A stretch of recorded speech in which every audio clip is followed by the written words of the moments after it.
अब यहाँ पर वेब सीरीज के एपिसोड नंबर 3 की शुरुआत होती है। श्याम आलिया को बोलता है कि मैं आज ऑफिस के बाद घर जल्दी आऊँगा, उसके बाद हम दोनों मूवी देखने चलेंगे। तो आलिया खुश हो जाती है और अपने पति को बोलती है कि ये तो बहुत अच्छी बात है और हम मम्मी को भी अपने साथ ले चलेंगे। तो ये बोलता है कि हम मम्मी को साथ क्यों ले चलेंगे, सिनेमा हॉल में तो तुम्हारे मेरे जैसे कपल्स जाते हैं जहाँ पर रोमांटिक सीन शुरू होता है और हमें काफ़ी मज़ा आता है। इतने में दोस्तों इसकी सास यहाँ पर आ जाती है और गुस्से से आलिया को बोलती है कि बहू, रसोई में बहुत सारा काम पड़ा है, जल्दी से तुम उस काम को निपटा दो। अब आलिया अपने पति से पूछती है कि तुम्हारे पापा जी को गुजरे हुए कितना समय हो गया है। तो ये अपनी बीवी को बताता है कि उस समय मेरी उम्र 12 साल की थी जब मेरे पापा मुझको छोड़कर हमेशा के लिए इस दुनिया से चले गए और उसके बाद मेरी माँ ने ही मुझको पाल पोस कर बड़ा किया।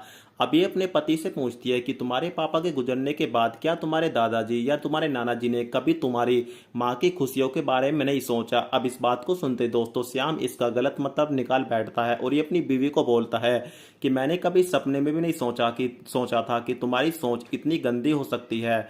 वो तुम्हारी सास है, तुमको थोड़ी शर्म आनी चाहिए और आज के बाद मेरी माँ के बारे में कुछ गलत बोलने से पहले 10 बार सोच लेना। अब दोस्तों ये यहाँ से चला जाता है। अब आलिया अपनी सास के पास आती है और अपनी सास को बोलती है कि मम्मी, मैं उसमें ये सोच रही थी कि अगर आपकी शादी कम उम्र में नहीं हुई होती तो आपका इतना बड़ा बेटा नहीं होता और आप भी दूसरी औरतों की तरह काफी जवान दिखती। तो ये अपनी बहू से पूछती है कि तेरा कहने का मतलब क्या है। तो ये अपनी सास को समझाती है कि मम्मी, मैं अच्छी तरह जानती हूँ कि तुम्हारी क्या इच्छाएं हैं और अपने आप को खुश रखना कोई गलत बात नहीं है, बाकी आप खुद समझदार हो कि मेरा कहने का मतलब क्या है।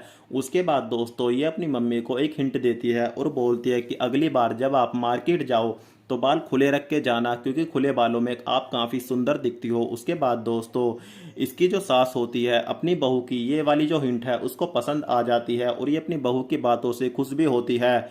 और कहानी का जो एपिसोड नंबर 3 है वो यहीं पर समाप्त हो जाता है।